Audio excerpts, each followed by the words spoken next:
te das por vencido, ¿eh?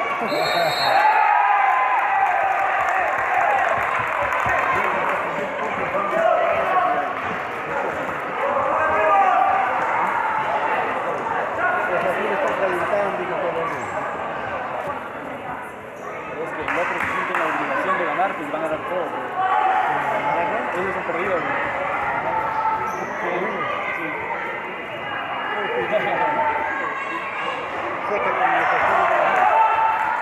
fue el año pasado, pues los mismos, Seca así y Lobos así.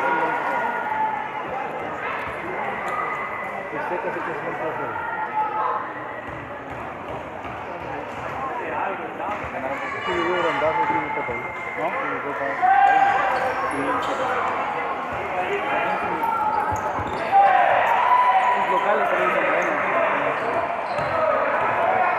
Si con puros locales han llegado los primeros a la semifinal. A la semifinal.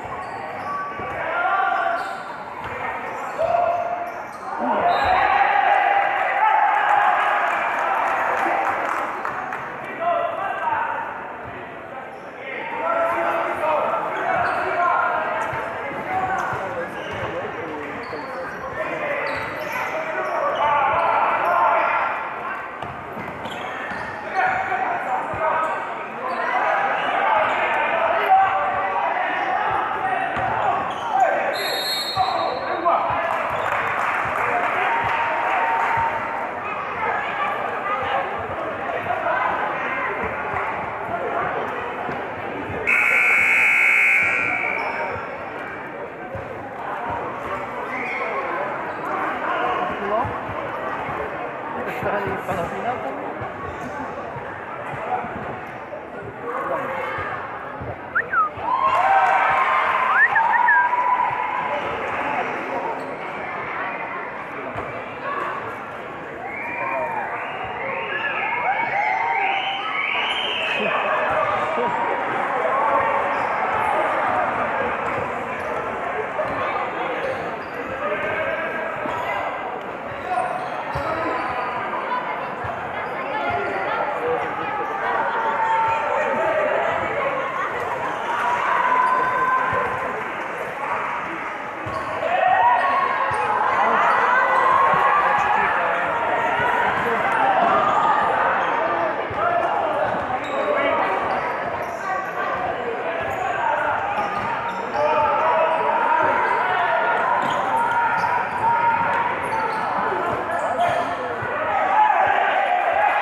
Pero dijo, no lo voy a cagar y se fue a tablero nomás. Se va a quedar chico.